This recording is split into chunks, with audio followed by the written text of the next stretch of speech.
Hi, my name is Deepak. Today I'm gonna show you a Power Query trick. So today we have this table, and on this table, what we have? We have two columns. Column, column wherein we have date of joining, user ID, access, and shift. And in data column we have values, and those values, if you look at, they are split by commas. You see, so this is what the task is. So we have to split these values in a way that after the transformation each value comes in a separate column based on this adjacent column. What I mean is the final output would look like, let me just show you. A final output look like this. So all values will be in respective columns, underneath respective columns. This is how the final output we have to achieve. Yeah. So how do we do this? Let's jump in Power Query. I would put the cursor here and go to data and from table range.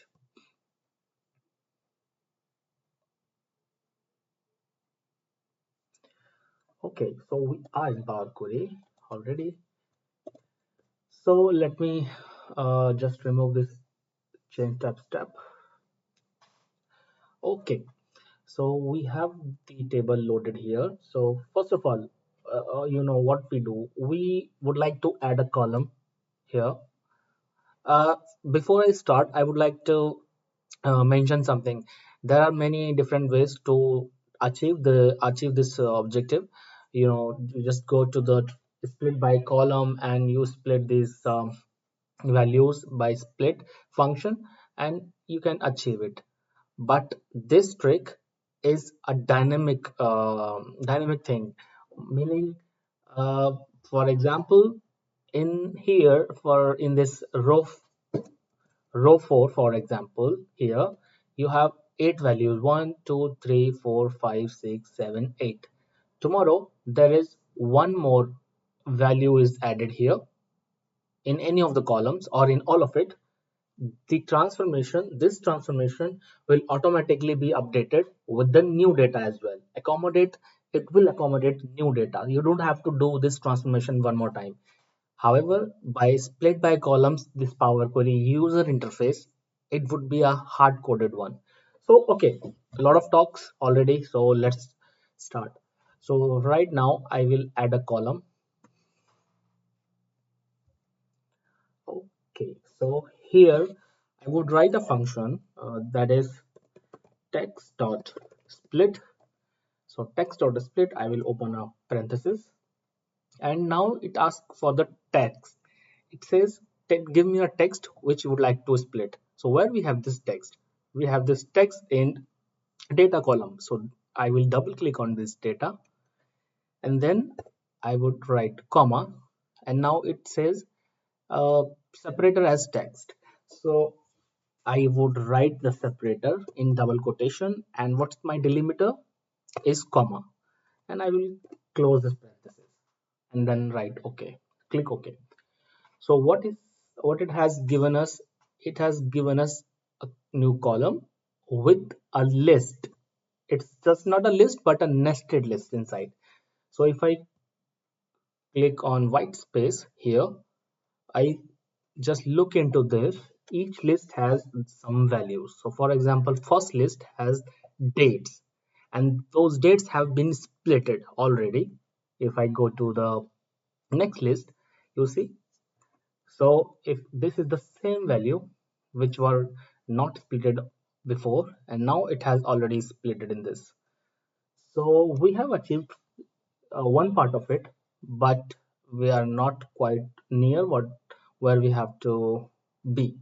I will double click on this gear icon, and right here, uh, right here, the let me say, just a second. I will double click on this column.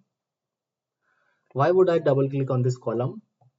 And that column is the second column in the table, main table, because in this list, if you look at here, we have just the values. Yes, you see in data we have values, but we need also the columns which are on the left side, date of joining, shifts, and etc. So we need those columns as well, but the condition is these columns should be written in the form of list.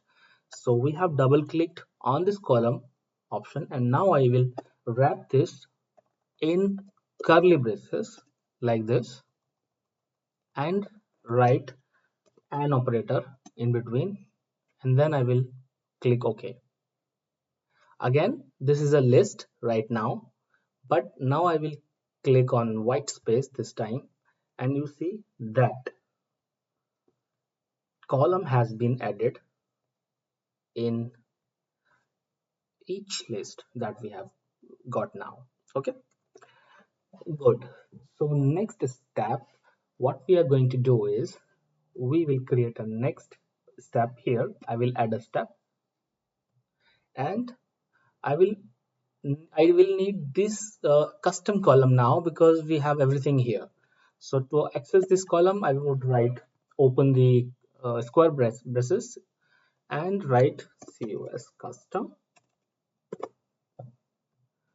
Okay, so I have accessed this custom column and those same list we have here.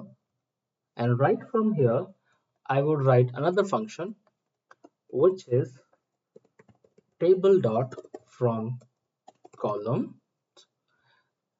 This table dot from columns function brings the table back from the list, and because we have this list already, I will close this brackets. This table dot from column function will convert this list into a table. Let me click right here, and you see everything has been splitted the same manner as we wanted. Just one more thing I would like to do here. I say table dot promote headers and close the bracket. You see that in the first row the columns are not in the same place, so I will click check here. Now the columns have been promoted, so we are good to go.